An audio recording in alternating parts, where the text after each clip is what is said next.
dulu sama zaman sekarang itu beda ya.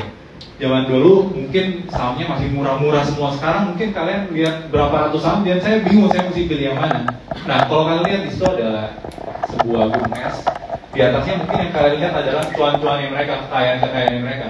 Tapi di bawahnya yang terlebih penting adalah kalian lihat dong kerja kerasnya mereka, gimana mereka belajar saham, gimana mereka baca buku yang tiap hari. Saya ada ketemu beberapa investor hebat juga, dan kalian tahu apa yang dia lakuin? Ya, saya udah tahu dia udah umur sekitar di atas 50 dan dia udah pensiun lah. Dan dia benar-benar fully di saham. Apa yang dia lakuin setiap Sabtu, setiap dia weekend, dia punya masa meditasinya. Jadi dia selalu baca buku, terus baca buku.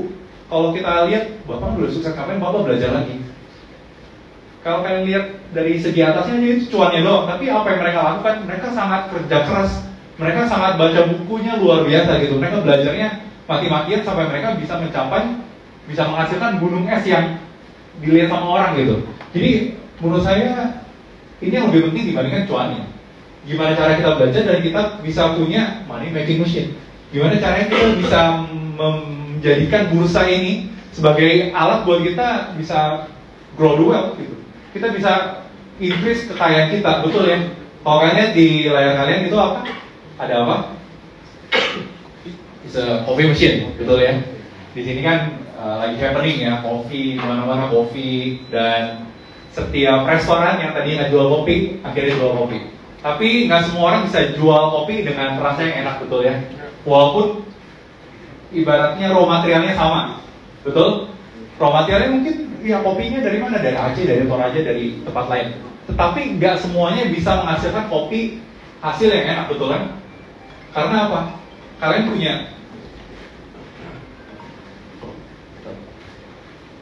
informasi dan kalian harus bisa olah informasi itu juga, yang which is menurut saya jauh lebih penting daripada segalanya. Kalian harus bisa olah itu gimana caranya bisa menghasilkan keuntungan buat kalian gitu.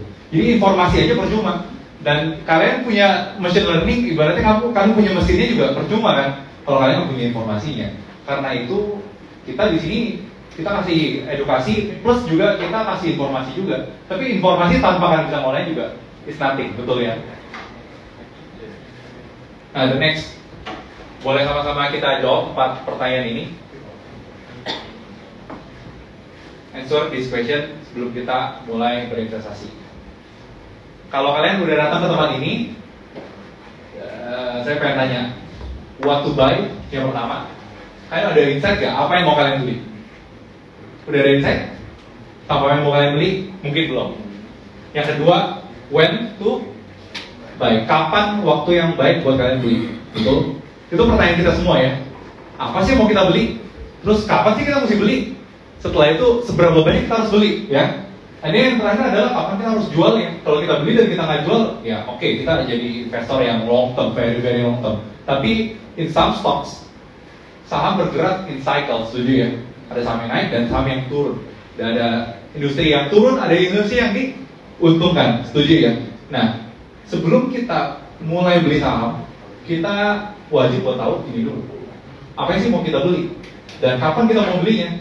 Dan kedua pertanyaan itu bisa dijawab dengan analisa fundamental yang pertama, dan yang kedua adalah analisa teknikal. Nah, apa yang mereka katakan tentang stock market? Ada yang tahu?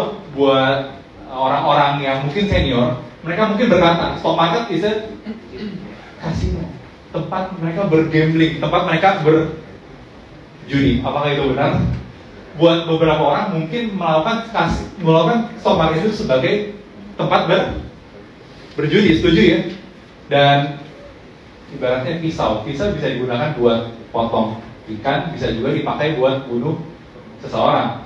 Tergantung kita mempergunakannya. Jadi kalau kita bilang stock market ada tempat yang berjudi, banyak orang juga bilang stock market itu judi. Buat saya tergantung orangnya belinya apa. Kalau belinya yang aneh-aneh ya mereka berjudi, mereka gambling. Tetapi kalau kalian beli company, waktu kalian beli perusahaan, kalian tahu perusahaan ini bisa generate cash, bisa kasih keuntungan. Kalau kalian beli perusahaan bukan artinya kalian cuma beli the list of stock, cuma misalkan BMRI, that's it.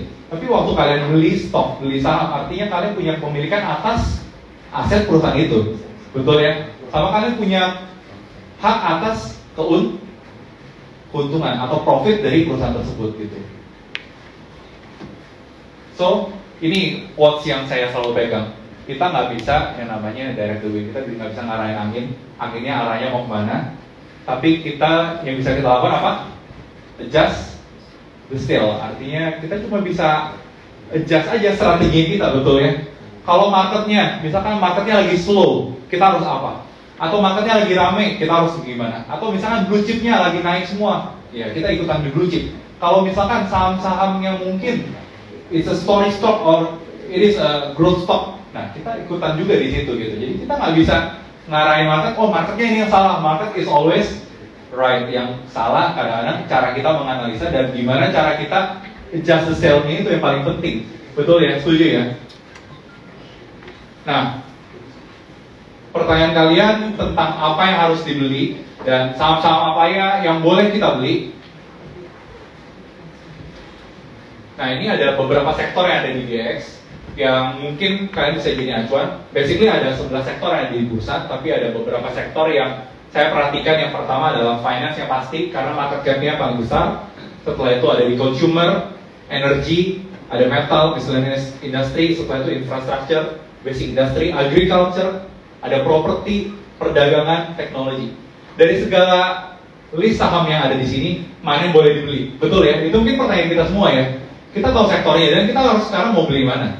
Nah, saya kasih satu tips waktu kalian mau pilih sektor atau kalian mau pilih sahamnya, terlebih sahamnya ya.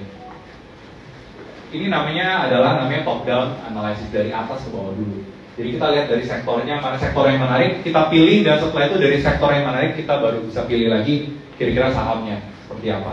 Nah, kalau kalian lihat gambarnya di bawah, itu saya berikan seorang partner, seorang pasangan.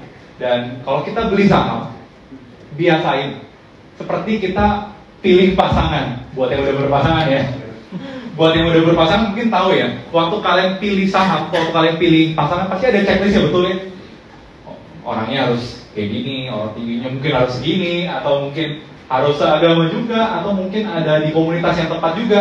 Itu adalah checklist yang biasa kita lakukan. Dan yang biasanya yang mungkin lebih mudah ya adalah yang satu value sama kita ya, setuju ya, satu nilai gitu sama kita. Orangnya sama satu komunitas, bersama-sama dengan kita mungkin, dan kita tahu orangnya seperti apa, betul ya. Dan kira-kira gitulah cara kita pilih saham. Ada yang bilang kalau kita beli saham, kita beli barang yang kita pakai aja. Pernah dengar? Pernah dengar ya? Kita beli saham-saham yang kita pakai aja. Kira-kira benar nggak itu?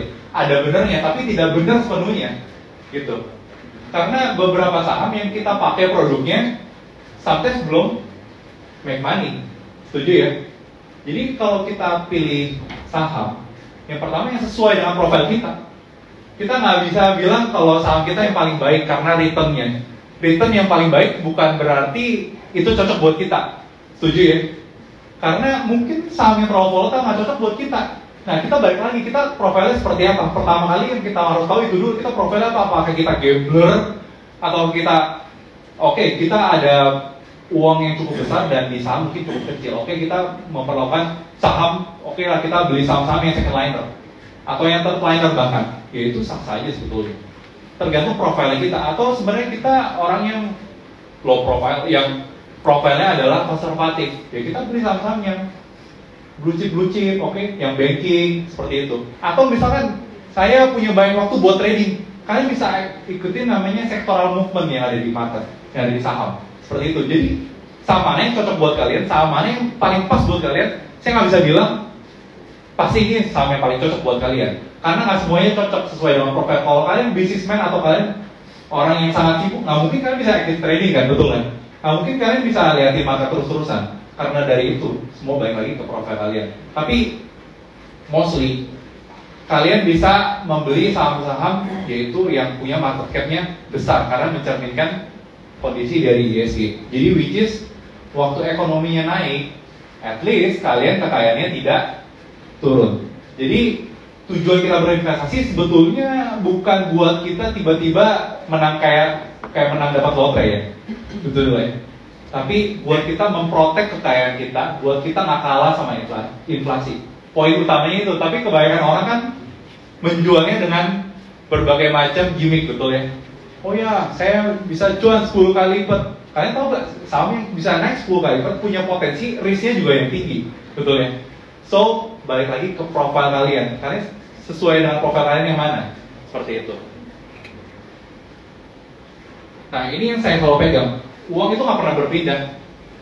Uang itu nggak pernah hilang, tapi uang hanya berpindah dari sektoral yang ada sesuai dengan kondisi market yang ada sekarang. Kalau kalian lihat di sini itu ada stage-nya ya, cycle stage yang ada mulai dari resesi, marketnya resesi. Dimulai dari kalian lihat GDP-nya gimana, falling GDP, oke?